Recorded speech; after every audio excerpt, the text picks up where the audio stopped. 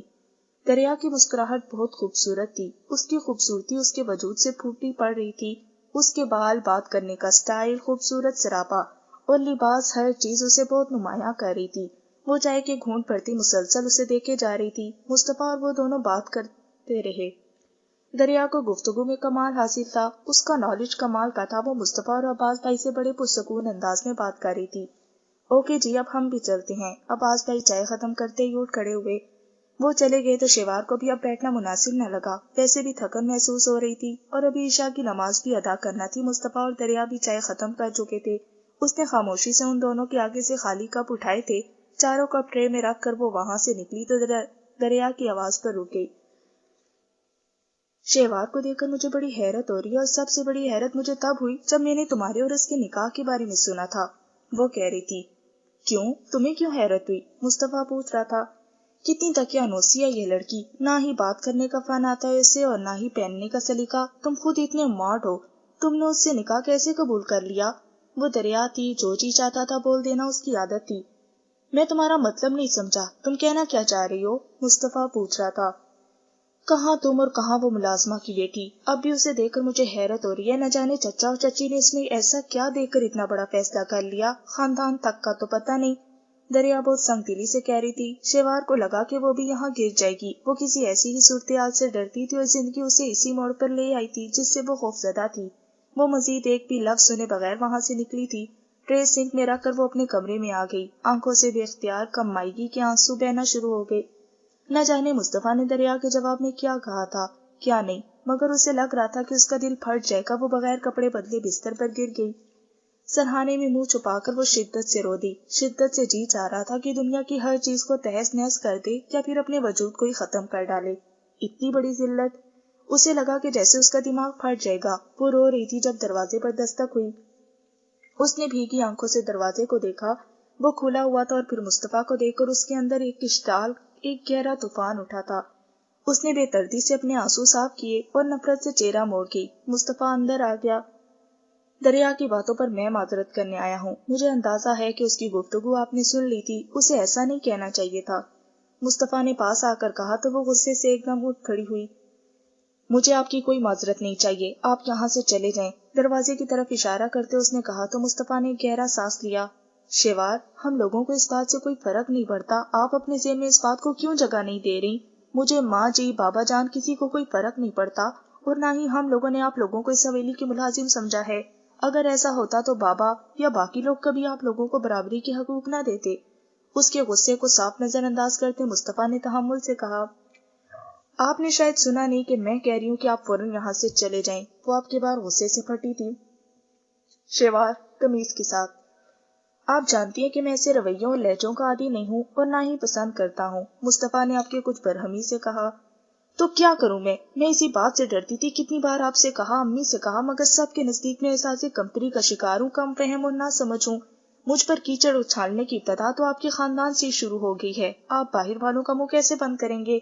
مصطفیٰ کی خوبکی نے اس پر الٹا ہی اثر کیا۔ ایک دم سامنے کھڑے ہو کر پوچھ رہی تھی، شیوار، لوگوں کو ہینڈل کرنا ہمارا ہیڈک ہے، دریا پر ہمارا کوئی زور نہیں، وہ صرف یہاں چند دنوں کی مہمان ہے، مگر پھر بھی میں اس سے سمجھا آیا ہوں، آئندہ اب ایسی کوئی بات نہیں ہوگی۔ مصطفیٰ نے پھر تحمل سے کہا تو وہ منہ پر ہاتھ رکھ کر پھر رو پڑی۔ آپ وہ اذیت نہیں جانتے جو میں محسوس کر رہی ہوں۔ آپ یہ کس کس کو سمجھائیں گے، کس کس کو میرے خاندان کی اصل کے بارے میں وضاحتیں دیتے پھریں گے؟ اب کہ اس کے رونے میں غصہ نہیں بلکہ خود اذیت ہی تھی۔ مصطفیٰ نے ایک دم اس کا بازو تھاما تھا۔ شیوار پلیز، مجھے اندازہ ہے کہ آپ ہرٹ ہوئی ہیں، مگر اس طرح رونے سے تو مسائل حل نہیں ہوں گے نا؟ شیوار کے رونے نے مصطفیٰ پر خاطر خواہ اثر کیا تھا۔ بہت دھیمے لہجے میں کہتے اسے چپ کرانے کی کوشش کرنا چاہی۔ آپ میرے دکھ کا اندازہ نہیں لگا سکتے، کوئی بھی نہیں لگا سکتا۔ دریا کے چند الفاظ نے اسے اس بری طرح ہرٹ کیا تھا کہ اس کا سارا اعتماد بکھر کر رہ گیا۔ مصطفیٰ پر اس کے الفاظ نے بری طرح اثر کیا۔ کچھ وہ جس طرح رو رہی تھی، سارے گلے شکوے، پچھلی تمام باتوں کا سارا غصہ ہوا ہوا۔ اس نے دونوں بازوؤں سے تھام کر خود کے قریب کر لیا۔ رونے سے اگر یہ سب ٹھیک ہو سکتا ہے تو میں رونے سے نہیں روکوں گا، مگر اتنا ضرور کہوں گا، تمہارے رونے سے مجھے تکلیف ہو رہی ہے۔ ایک بازو کے حصار میں لے کر دوسرے ہاتھ سے اس کا چہرہ صاف کرتے جھک کر مصطفیٰ نے کہا، تو شیوار ایک دم رونا دھونا بھول کر مصطفیٰ کو دیکھنے لگی۔ شیوار، آپ کے لیے سب سے اہم بات تو یہ ہونی چاہیے تھی کہ مجھے آپ کی پرواہ ہے۔ میں نے بہت فیئر ہو کر اپنے دل کی تمام تر آمادگی کے ساتھ اس رشتے کو قبول کیا تھا۔ یہ نکاح کوئی مذاق نہیں تھا، بابا جان بابا صاحب کی خواہش تھی یہ۔ مصطفیٰ نے کہا تو وہ لب بھینچ گئی اور مصطفیٰ کے بازو کو ہٹا کر پیچھے ہٹ گئی۔ وہ مصطفیٰ کی طرف سے پشت کیے کھڑی تھی۔ مصطفیٰ نے اس کے پلٹتے وجود کو دیکھا۔ دوپٹہ کندھے پر تھا، بالوں کی آبشار پشت پر تھی۔ بلیک لباس میں وہ آج سارا وقت نکاح کو اتنی اچھی لگتی رہی تھی کہ وہ اس سے لاکھ خفا ہونے کے باوجود اسے گاہے بگاہے دیکھتا رہا تھا۔ اور اب مصطفیٰ نے آگے بڑھ کر اس کا رخ اپنی طرف پلٹ لیا۔ آپ جائیں یہاں سے۔ وہ مصطفیٰ کی موجودگی سے ایک دم ہراساں ہو گئی، آنکھوں میں ایک دم خوف سمٹ آیا۔ اوپر سے مصطفیٰ کی آنکھوں کے تاثرات اور رات کے اس پہر کی خاموشی و پراسراریت، وہ ڈر سی گئی تھی۔ اس نے پیچھے ہٹنا چاہا کہ مصطفیٰ کی گرفت سخت ہو گئی۔ آپ جائیں پلیز۔ خوف اس کی آنکھوں میں پھیل گیا، زبان لڑکھڑا سی گئی۔ اگر نہ جاؤں تو؟ اس کی طرف دیکھتے مصطفیٰ نے سنجیدگی سے کہا تو وہ اور ڈر گئی۔ مصطفیٰ پلیز مجھے چھوڑیں، برہان سی ہو گئی تھی۔ مصطفیٰ نے اسے ایک پل دیکھا تھا اور پھر اس کے کندھے سے اپنے بازوؤں کا حصار ہٹا لیا۔ اس رشتے کو قبول کرنا سیکھو شیوار، لوگوں کی پرواہ کرنا چھوڑ دو، مصطفیٰ نے نرمی سے کہا تو شیوار نے اسے دیکھا۔ کہنا بہت آسان ہے اور عمل کرنا بہت مشکل۔ لوگ جب قدم قدم پر رو کر مجھے میری کم مائیگی، کم نسبتی اور لاوارثی کا بتائیں گے تو پھر احساس کمتری ہی پیدا ہوگا۔ آپ میرے جذبات و احساسات کبھی نہیں سمجھ پائیں گے کہ آپ نے لوگوں کے وہ طنز نہیں سہے جو میں نے سہے ہیں، وہ اذیت نہیں دیکھی جو میں نے جھیلی ہے۔ آپ تو ایک خاندان اعلیٰ حسب و نسب کا نشان لے کر دنیا میں آئے تھے اور مجھے ایسی نصیحتیں مت کیا کرے۔ میں اس وقت ادھر ہوں تو میری مجبوری ہے اور میری مجبوری کو میری زندگی کی توق مت بنائیں۔ وہ زہر سے بھی زیادہ کڑوی تھی یا پھر دریا کی باتوں نے بننے پر مجبور کر دیا تھا؟ جو بھی تھا، اس وقت مصطفیٰ کی یہ پیش رفت بھی اسے نہیں پگھلا سکی۔ شیوار، اپنے رویے میں لچک پیدا کرو ورنہ زندگی بہت مشکل ہو جائے گی۔ اس کے الفاظ پر مصطفیٰ نے سختی سے کہا تھا۔ جو جھیل رہی ہوں یہ بھی کوئی آسان زندگی نہیں ہے۔ مصطفیٰ نے سختی سے لب بھینچ لیے۔ میں نے شاید اس کمرے میں آ کر بہت بڑی غلطی کی ہے، مصطفیٰ نے کہا تو زہر خوند ہوئی۔ بڑی دیر بعد احساس ہوا آپ کو، وہ تمسخرانہ انداز میں بولی تھی۔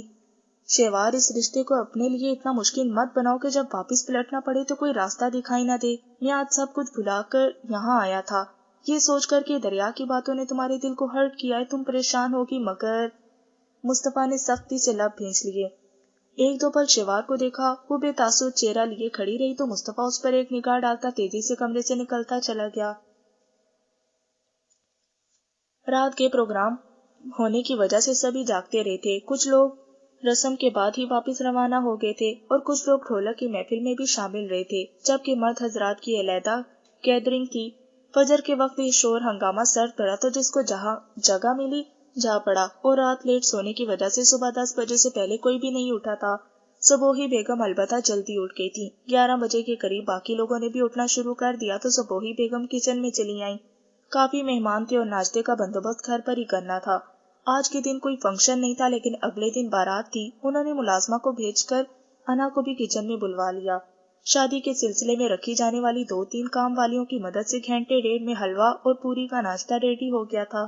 البتہ پوریاں ساتھ ساتھ تل کر بھیجی جا رہی تھیں۔ صبوحی بیگم انا کو کچن میں بھیج کر خود باہر مہمانوں کو دیکھنے چلی گئیں۔ ولید کچن میں داخل ہوا تو انا مصروف دکھائی دی۔ اتنی محنت کرنے کی کیا ضرورت تھی، بازار سے ریڈی میڈ منگوا لیتے۔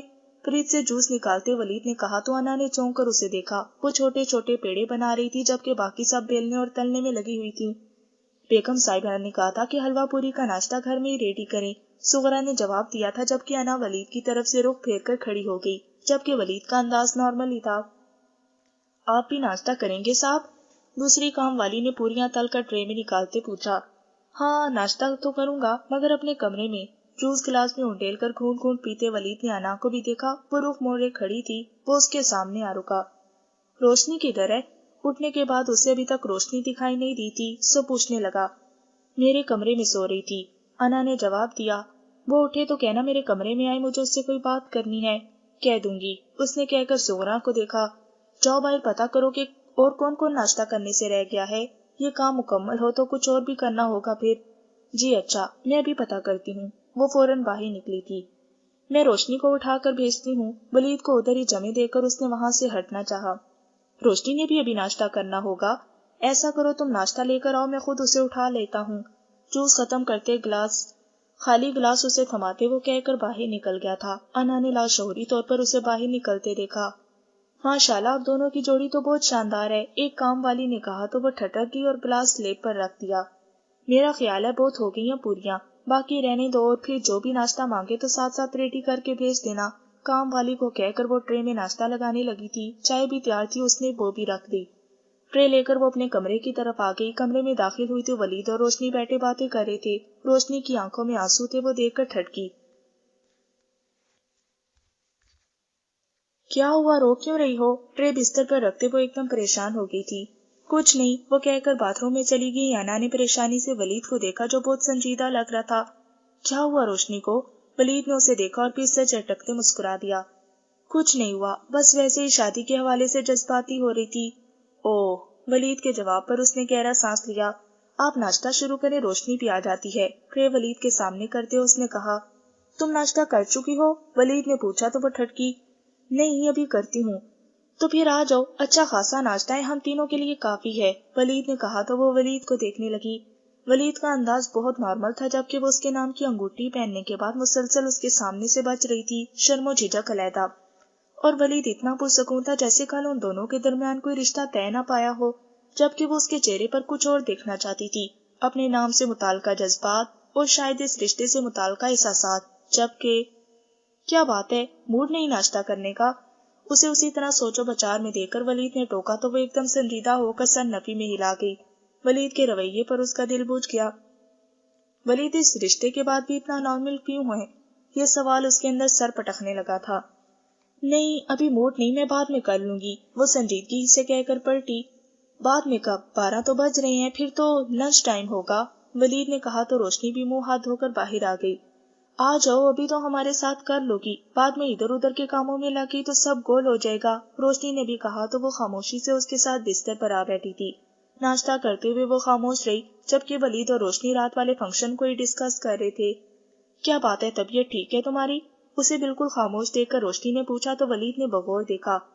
کیوں، کیا ہوا مجھے؟ اس نے چونک کر سنجیدگی سے روشنی کو دیکھا۔ بہت خاموش ہونا، تو پھر؟ اپنے لیے کپ میں چائے ڈالتے اس نے کہا تو روشنی نے الجھ کر ولید کو دیکھا، وہ کندھے اچکا گیا۔ ویسے ہی پوچھ رہی ہوں، صبح صبح مزاج برہم کیوں؟ کوئی برہم نہیں ہے مزاج میرا، سنجیدگی سے کہہ کر نیپکن سے ہاتھ صاف کرتے وہ اٹھ کھڑی ہوئی تھی۔ کسی اور چیز کی ضرورت ہے کیا؟ دونوں سے پوچھا تو روشنی نے نفی میں سر ہلا دیا۔ نہیں، میں چلتی ہوں، ماما کوئی کام بھی کہہ رہی تھی۔ ناشتہ کر لوں تو سغرا آ کر برتن لے جائے گی، تم خود کچن میں نہیں آنا، اوکے؟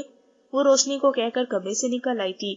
ماما کے کمرے کی طرف جانے کے بجائے وہ باہر لان کی طرف نکل آئی۔ رات کی تقریب کا پھیلاوا ابھی بھی برقرار تھا۔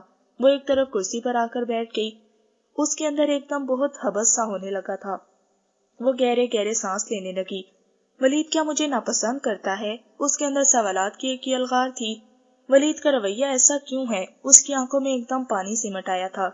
وہ اس رشتے کو ویسے کیوں نہیں لے رہا جیسے میں لے رہی ہوں؟ کیا ماموں نے اس کے ساتھ زبردستی کی ہے؟ اگر ایسی بات ہوتی تو روشنی مجھے بتاتی تو صحیح۔ سوچوں ہام کا ایک طوفان تھا جو موڑتا چلا آ رہا تھا۔ اس نے سر تھام لیا۔ کیا یہ خوشی، یہ لمحے صرف وقتی تھے؟ کیا مجھے خوش ہونے کا کوئی حق نہیں؟ ہاتھ میں پہنی ہوئی رنگ کو دیکھتے اس کی آنکھیں آنسوؤں سے بھر چکی تھی۔ ولید کا رویہ ایسا کیوں ہے؟ میں روشنی سے ضرور پوچھوں گی، ورنہ یہ زبردستی کا تعلق مجھے قبول نہیں۔ رخساروں پر پھیل آنے والے آنسوؤں کو صاف کرتے اس نے دل میں ارادہ باندھا تھا۔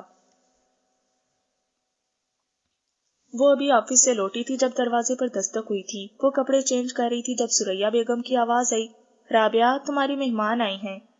وہ حیران ہوئی۔ وہ کمرے سے باہر آئی تو برآمدے میں پلاسٹک کی رکھی کرسیوں پر امی اور بھابھی کے ساتھ وہ عادلہ کو دیکھ کر ٹھٹک گئی۔ آپ؟ وہ حیرت سے گنگ تھی۔ ہیلو، کیسی ہو؟ عادلہ بھی اسے دیکھ کر مسکرائی۔ اس کے چہرے کے تاثرات ایک دم کشیدہ ہوئے۔ جی فرمائیے۔ اس کے لہجے میں بھی تلخی تھی، جبکہ امی اور بھابھی عادلہ کی ظاہری شخصیت اور ماڈ اسٹائل دیکھ کر متاثر ہو چکی تھی۔ رابعہ ان کو اندر بیٹھک میں لے جاؤ، میں کچھ پینے کو بھیجتی ہوں، بھابھی نے اٹھتے ہوئے کہا تو وہ قصدن مسکرائی۔ ہاں کیوں نہیں، ہم ادھر ہی چل کر بیٹھتے ہیں، عادلہ نے بھی اٹھتے ہوئے کہا تو مجبوراً اسے عادلہ کی بیٹھک تک رہنمائی کرنا پڑی۔ جی فرمائیے، کیسے آنے کی زحمت کی؟ عادلہ ایک طرف پڑے صوفے پر بیٹھ چکی تھی، جبکہ رابعہ کے تاثرات ناخوشگوار تھے۔ تم بیٹھو گی تو ہم بات بھی کریں گے اور فرمائیں گے بھی، کیا خیال ہے؟ عادلہ نے کہا تو اس نے اسے دیکھا۔ میرے اور آپ کے درمیان ایسے کوئی خاص تعلقات نہیں کہ آپ میرے گھر تک آنے کی زحمت گوارا کریں، اور نہ ہی دوستی جیسا تعلق ہے کہ میں دوست سمجھ کر گفتے شنید شروع کروں۔ آپ اپنے آنے کا مقصد واضح کریں پلیز۔ رابعہ کے انداز میں فرق نہیں آیا تھا۔ عادلہ نے اسے گھورا۔ سوچ لو، مجھ سے بات کرو گی تو تمہارا ہی فائدہ ہوگا، اس نے کہا تو رابعہ نے چونک کر اسے دیکھا۔ اسے عادلہ کے تاثرات ناقابل فہم لگے۔ بیٹھو، آرام و سکون سے بات کرنے میں کوئی حرج نہیں۔ عباس اور اس کی فیملی کے ساتھ ہمارے تعلقات کی خرابی کا سبب تم نہیں جانتی۔ تم اس کے آفس میں ایک اہم پوسٹ پر ہو۔ اس سے پہلے ہماری جو بھی ملاقات ہوئی، میں اپنے ان تمام رویوں پر شرمندہ ہوں، اس لیے تم سے معافی مانگنے آئی ہوں۔ ان کے آفس آتی تو اچھا نہ لگتا، سو کسی نہ کسی طرح تمہارے گھر تک تمہارا پیچھا کرتے مجھے یہاں تک آنا پڑا۔ عادلہ کا انداز ایسا تھا کہ وہ ازحد حیران ہوئی۔ آپ بھلا مجھ سے کیوں معافی مانگ رہی ہیں؟ وہ مشکوک تھی۔ میری تم سے کوئی ذاتی دشمنی نہیں تھی، بس اتفاقیہ طور پر عباس کا غصہ تم پر نکالتی رہی۔ اصل میں تم نہیں جانتی کہ عباس لوگوں کی فیملی کیسی ہے۔ ان لوگوں نے میرے ساتھ کیسا برا سلوک کیا، اور اب مجبوراً مجھے وہ گھر چھوڑنا پڑا، اپنا بیٹا چھوڑنا پڑا۔ بھلا کون عورت ہے اپنا بسا بسایا گھر چھوڑتی ہے؟ اور وہ لوگ اتنے ظالم ہیں کہ مجھ سے میرے چند سال کے چھوٹے سے بیٹے کو بھی نہیں ملنے دیتے۔ ترس گئی ہوں میں اس کی شکل کو دیکھنے کو۔ عادلہ اب رونا شروع ہو گئی تھی۔ رابعہ جو مشکوک نظروں سے اسے دیکھ رہی تھی، ایک دم گھبرا کر آگے بڑھی۔ پلیز آپ روئیں نہیں، اس کا دل ایک دم پگھلا تھا۔ مگر لگتا تو نہیں کہ وہ لوگ ایسے ہیں، ورکرز تک تو بہت عزت دیتے ہیں، اور ہادیہ جو میری دوست ہے وہ تو کچھ اور ہی بتاتی ہے۔ وہ عادلہ کی باتوں اور رونے سے الجھ گئی تھی۔ دکھاوا ہے ان لوگوں کا، دنیا کے سامنے اپنی واہ واہ بنا رکھی ہے، مگر اندر کی کہانی تو صرف میں جانتی ہوں، اور وہ عباس، وہ مجھے طلاق دینے کو تیار نہیں۔ اتنا ظالم اور دقیانوس ہے ان کا گھرانہ کی حد نہیں، مگر مجھے تو صرف اپنے بیٹے کی پرواہ ہے۔ تم کو شاید علم نہیں، مگر ان لوگوں نے میرے بھائی کو بھی جیل میں بند کر دیا۔ ان کا ایک بھائی پولیس آفیسر ہے، تو اس لیے ضمانت بھی نہیں ہونے دے رہے یہ لوگ۔ عادلہ روتے ہوئے مزید بتا رہی تھی۔ رابعہ حیرت سے سن رہی تھی۔ مگر ہادیہ تو کچھ اور کہتی ہے۔ ہادیہ کو کیا پتا؟ اصل میں ہادیہ کے والدین کی ان لوگوں سے اچھی خاصی سنام دعائیں، تو اس لیے یہ لوگ ان کے خلاف بولتے نہیں۔ ویسے بھی باہر کی دنیا میں ان لوگوں نے میرے بارے میں نہ جانے کیا کیا کہانیاں مشہور کر رکھی ہیں۔ عادلہ نے مزید بتایا۔ آپ کے بھائی کو ان لوگوں نے کیوں جیل میں بند کروا دیا؟ رابعہ نے پوچھا تھا۔ یہ لوگ مجھے میرے بیٹے سے ملنے نہیں دیتے۔ میرا رونا اور میری بربادی میرے بھائی سے برداشت نہ ہوئی تو وہ ان لوگوں کے ہاں چلا گیا۔ وہاں ان لوگوں سے تلخ کلامی ہو گئی، اور میرا بھائی ٹھہرا جذباتی، ان کی خواتین سے کچھ بدتمیزی کر ڈالی۔ بس اسی بات کو بنیاد بنا کر جھوٹی واردات کا کیس بنا کر جیل میں بند کر ڈالا۔ عادلہ ایک بار پھر رونا شروع ہو گئی تھی۔ آپ لوگوں کی اتنی اپروچ ہے، ایک وسیع بزنس ہے، کوئی چھوٹی موٹی فیملی تو آپ لوگ بھی نہیں، پھر ان لوگوں کے خلاف کیس کیوں نہیں کرتے؟ رابعہ اس کی باتوں پر یقین کرتے فوراً ایمان لے آئی تھی۔ بس میرے بابا بہت شریف انسان ہیں، ان لوگوں کی خاندانی پوزیشن دیکھتے ان لوگوں سے الجھنے سے ڈرتے ہیں، بلکہ اب میں عدالت میں خلا کا کیس دائر کروانے کا سوچ رہی ہوں، ساتھ میں اپنے بیٹے کو اپنی تحویل میں لینے کا بھی۔ اوہ، عادلہ کے بتانے پر رابعہ نے سر ہلایا۔ اچھا، میں امید رکھوں نا کہ تم مجھے معاف کر چکی ہو؟ عادلہ اس کے ہاتھ کو اپنے ہاتھ میں لیے پوچھ رہی تھی۔ رابعہ مسکرا دی۔ جو بھی ہوا غلط فہمی کی بنیاد پر ہوا، آپ نے بھی کون سا جان بوجھ کر ایسا کہا، کوئی بات نہیں۔ وہ فوراً دل صاف کر گئی تھی۔ عادلہ مسکرا دی۔ شکریہ بہت بہت، ورنہ مجھے اپنی یہ زیادتی بہت شرمندہ کرتی رہی ہے۔ کوئی بات نہیں، ہو جاتا ہے ایسا اکثر، رابعہ نے کہا۔ اچھا بیٹھے، میں ذرا آپ کے لیے کچھ کھانے پینے کو لے آتی ہوں، وہ کہہ کر اٹھ کر کمرے سے نکل گئی تھی۔ عادلہ نے بہت پرسوچ نظروں سے اسے کمرے سے نکلتے دیکھا تھا۔ شکر ہے یہ مسئلہ تو حل ہوا، دیکھنا عباس اب کیسے تمہیں میں مزہ چکھاتی ہوں۔ چہرے پر ایک دم مکروہ مسکراہٹ سمٹ آئی تھی۔ کل سے بابا صاحب کی طبیعت پھر خراب تھی، وہی خوابوں کا سلسلہ۔ تابندہ بوا ان کے کمرے میں آئی تو وہ کرسی پر بیٹھے ہوئے تھے، پشت دروازے کی طرف تھی۔ تابندہ بوا نے دستک دی تو ان کے ہاتھ میں پکڑی تصویر نیچے گر گئی تھی۔ انہوں نے سر گھما کر تابندہ بوا کو دیکھا اور پھر تصویر گود میں رکھی کتاب میں رکھ دی۔ اب کیسی طبیعت ہے بابا صاحب؟ تابندہ اندر آ کر ایک کرسی پر بیٹھ گئی تھی۔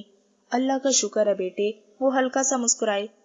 شاہزیب بھائی کا فون آیا تھا، ابھی وہ آپ کی طبیعت کے بارے میں بہت پریشان ہو رہے تھے، تابندہ نے بتایا۔ ہاں، مجھے بھی کال کی تھی، کچھ دیر پہلے مجھ سے بھی بات کی تھی۔ تو پھر آپ ان کی بات کیوں نہیں مان لیتے؟ تابندہ نے کہا۔ اس عمر میں اس حویلی کو چھوڑ کر وہاں شہر میں جا کر مرنا نہیں چاہتا میں۔ انہوں نے ہمیشہ والی بات کہی تھی، اچھی امید رکھنی چاہیے آپ کو، وہاں وہ علاج کے لیے بلا رہے ہیں، اور آپ کے باقی بیٹے بھی تو آپ کو کئی بار بلا چکے ہیں، آپ سبھی کو انکار کر دیتے ہیں۔ میرا مرض اب لا علاج ہو چکا ہے، اس کا کسی کے پاس اب کوئی بھی علاج نہیں۔ وہ سب چاہتے ہیں کہ میں ان کے پاس جاؤں، علاج کراؤں، مگر اب دل نہیں مانتا۔ تابندہ بوا نے ایک گہرا سانس لیا۔ آپ کے خوابوں کا یہ سلسلہ کچھ زیادہ ہی بڑھتا جا رہا ہے۔ اب کسی اچھے سے سائیکاٹرسٹ سے ملنے کی اشد ضرورت ہے۔ ضروری نہیں کہ سائیکاٹرسٹ کے پاس صرف پاگل لوگ ہی جاتے ہیں۔ اندر سے ہم سب کے ساتھ کوئی نہ کوئی مسئلہ ہے، ایک مرض موجود ہے، اور یہ لوگ تو بس ذہن میں الجھی ہوئی گرے کھولتے ہیں، ہماری ذات کے بند دروازوں میں موجود گرد صاف کرتے ہیں، کچھ دوا دیتے ہیں اور کچھ دعا کام آتی ہے کہ اندر کی بند کھڑکیوں سے گرد صاف ہونے لگتی ہے۔ تابندہ بوا نے بڑے آرام و سکون سے کہا تو وہ مسکرائے۔ سب اپنی جگہ درست ہے، مگر میں خود ہی کسی ایسے ماہر کی مدد لینا نہیں چاہتا۔ میرے ذہن کی گیروں کا تعلق کسی بھی ذہنی مرض سے نہیں بلکہ اپنے گناہوں کے ساتھ جڑا ہوا ہے، اور اب مجھے یقین ہو گیا ہے کہ میرے پروردگار نے جس دن مجھے معاف کر دیا اسی دن یہ خوابوں کا سلسلہ بھی ختم ہو جائے گا شاید۔ مجھے تو صرف معافی کی امید پر جی رہا ہوں۔ ان کی آنکھوں میں آنسو آ گئے تھے۔ تابندہ بوا نے لب دانتوں تلے دبا لیے۔ ان کا جی چاہا کہ ان سے صاف کہہ دیں کہ وہ ایک بار ان پر اعتبار کرے، وہ ان کے ہر خواب کا سبب بتائیں گی پھر، مگر انہوں نے لب سختی سے دانتوں تلے دبائے رکھے کہ مبادا جذبات میں آ کر کچھ کہہ دیں اور پھر ساری عمر کی محنت اکارت جائے۔ شیوار بیٹی کیسی ہے؟ بات ہوئی ہے اس سے؟ انہوں نے پوچھا تو تابندہ بوا نے گہرا سانس لیا۔ جی، اس سے بھی آج بات ہوئی تھی، ہمیشہ کی طرح خفا اور ناراض، مگر اللہ کا شکر ہے کہ کالج جاری ہے۔ اور ہاں، یاد آیا، نواز بھائی کی بیٹی دریا پاکستان آئی ہوئی ہے، شاہ زیب بھائی کے ہاں ٹھہری ہوئی ہے۔ ہاں، شاہ زیب نے آج مجھے بتایا تھا، کہہ رہا تھا کہ چند دن میں کچھ وقت نکال کر وہ دریا اور شیوار کو لے کر آئے گا۔ شیوار بھی تم سے مل لے گی اور دریا بھی ہم سے۔ یہ تو اچھی بات ہے۔ شیوار اور مصطفیٰ کے نکاح میں شہر سے مصطفیٰ کے کچھ مہمان آئے تھے، ان میں ایک لڑکا تھا ولید، اسے دیکھ کر بڑی اپنائیت کا احساس ہوا۔ تم ان لوگوں سے ملی تھی کیا؟ بابا صاحب کے ذہن میں ابھی بھی ایک تشبیہ تھی جو روز انہیں سونے سے جگا دیتی تھی۔ انہوں نے تابندہ سے پوچھا۔ نہیں، میرا ان مہمانوں سے ملنا نہیں ہوا۔ ہاں، لڑکیوں کو دیکھا تھا، وہ بھی سرسری بس آتے جاتے نظر پڑ گئی۔ شیوار کی دوست انا بھی ان میں سے ایک، اور دوسری اس کی کوئی کزن تھی۔ بس انا کو نکاح کے وقت دیکھا تھا، دوسری بچی کو کم ہی دیکھا، صرف ایک بار، وہ بھی میں کافی مصروف تھی کہ باقاعدہ ان لوگوں سے تعارف نہیں ہو سکا، اور لڑکے دونوں باہر کی طرف ہی رہے، نکاح کے وقت اندر آئے تھے مگر میں شیوار کے پاس تھی تب۔ تابندہ بوا نے تفصیل سے بتایا۔ ہاں، میری ان دونوں لڑکوں سے ملاقات ہوئی تھی، اچھے خاندان کے تھے، دونوں لڑکے اپنا کاروبار کر رہے ہیں، مصطفیٰ کے دوست بھی تھے اور لڑکی انا کی دوست تھی۔ اتفاقاً دونوں کو یہیں آ کر پتا چلا کہ لائبہ نے مجھے بتایا تھا کہ شیوار نے تو نکاح پر انا کو نہیں بلایا، وہ لوگ مصطفیٰ کی طرف سے آئے ہوئے تھے۔ ہاں، بڑا دل چاہتا ہے کہ میں ان دونوں بچوں سے دوبارہ ملوں، بابا صاحب نے کہا تو تابندہ بوا نے حیران ہو کر دیکھا، ان کے لہجے میں حسرت بھی تھی۔ یہ تو کوئی مشکل بات نہیں، شیوار بتا رہی تھی کہ ان میں سے ایک کی شادی ہو رہی ہے، کل وہ لائبہ اور مصطفیٰ کے ساتھ ان کے ہاں گئی ہوئی تھی، صبح بارات ہے ان کی۔ اچھا، مصطفیٰ سے بھی کافی دن ہو گئے ہیں؟ کوئی بات نہیں ہوئی۔ اچھا تابندہ بیٹا، ایک کام کرنا، تم صبح شہر فون کر کے شاہ زیب کو کہنا کہ وہ مجھے کال کرے۔ جی، کہہ دوں گی۔ بابا صاحب کے کہنے پر انہوں نے حامی بھر لی تھی، اور شاہ زیب مصطفیٰ اور شیوار کی شادی کا بھی کہہ رہا تھا۔ بابا صاحب نے کہا تو تابندہ بوا نے گہرا سانس لیا۔ یہ بات تو ان سے بھی کی تھی انہوں نے، مگر وہ شیوار کے مزاج کو دیکھ کر سوچ میں پڑ گئی کہ کیا کریں۔ میری اپنی خواہش ہے کہ جلد از جلد اس ذمہ داری سے فارغ ہو جاؤں، مگر شیوار کی تعلیم کو بھی دیکھنا پڑ رہا ہے مجھے۔ انہوں نے کہا تو بابا صاحب نے سر ہلا دیا۔ تعلیم تو ساتھ ساتھ بھی چلتی رہے گی۔ شاہ زیب کی خواہش ہے کہ نکاح ہو چکا ہے، معاملے کو لٹکانا نہیں چاہیے، بس رخصتی کر دیں، پڑھائی تو ساتھ ساتھ ہوتی رہے گی۔ مصطفیٰ سمجھدار بچہ ہے، وہ تعلیم کی اہمیت جانتا ہے، انکار نہیں کرے گا۔ چلے، میں شیوار سے بات کروں گی، دیکھتے ہیں وہ کیا کہتی ہے۔ ہاں، بات کر لیں، پھر میں شاہ زیب کو ہاں کہہ دوں گا۔ جی ٹھیک ہے، میں اب نماز پڑھ لوں۔ بابا صاحب اپنے دھیان سے اٹھے تو گود میں رکھی کتاب نیچے قالین پر گر گئی، اور کتاب میں رکھی تصویر تابندہ بوا کے قدموں میں گری تھی۔ تصویر الٹی گری تھی۔ بابا صاحب ساکت سے ہو گئے۔ انہوں نے ابھی تصویر اٹھانے کے لیے جھکنا ہی چاہا تھا کہ تابندہ بوا نے تصویر اٹھا لی۔ ابھی وہ تصویر کا رخ اپنی طرف کر ہی رہی تھی کہ بابا صاحب نے ہاتھ بڑھا دیا۔ یہ مجھے دے دے، آپ کے کام کی نہیں۔ ان کا انداز تیزی لیے ہوئے تھا۔ تابندہ بوا نے تصویر کو دیکھا اور پھر بابا صاحب کو۔ انہوں نے تصویر بابا صاحب کو تھما دی تھی، اور پھر کتاب بھی انہوں نے تصویر کتاب میں رکھ دی۔ تابندہ بوا نے کچھ کہنا چاہا مگر پھر سوچ کر چپ ہو گئی۔ میں بھی نماز پڑھ لوں، اٹھ کھڑی ہوئی تھی۔ تابندہ، آپ ایسا کرنا کہ شاہ زیب کو فون پر اطلاع دے دیں کہ میں صبح ڈرائیور کے ساتھ شہر آ رہا ہوں، مجھے وہاں کسی ڈاکٹر کے پاس نہیں جانا، سو مجھے مجبور نہ کرے۔ ہاں، بس ملنے جاؤں گا۔ تابندہ بوا نے حیران ہو کر ان کے فوری فیصلے کو سنا۔ اس قدر اچانک فیصلے کی کوئی خاص وجہ؟ وہ حیران تھی کہ کہاں وہ جانے پر ہی راضی نہیں تھے اور اب فوری طور پر جانے کے لیے تیار تھے۔ نہیں، بس میں موسم کی تبدیلی دیکھنے جا رہا ہوں، پھر زمین وغیرہ کے سلسلے میں شاہزیب سے کچھ بات چیت بھی کرنا ہے۔ آپ بھی چلو گی ہمارے ساتھ؟ انہوں نے بتا کر پوچھا۔ اگر ہم دونوں ہی چلیں گے تو پھر حویلی کی خیر خبر کون رکھے گا؟ آپ چلے جائیں، میں پھر کبھی چلی جاؤں گی۔ ٹھیک ہے، جیسے آپ کی مرضی۔ بابا صاحب سر ہلا کر آگے بڑھ گئے۔ ناول ٹوٹا ہوا تارا کا پارٹ 46 صفحہ نمبر 440 پر اختتام پذیر ہوا۔ بقیہ ناول کا حصہ آپ پارٹ 47 پہ سماعت فرمائیں۔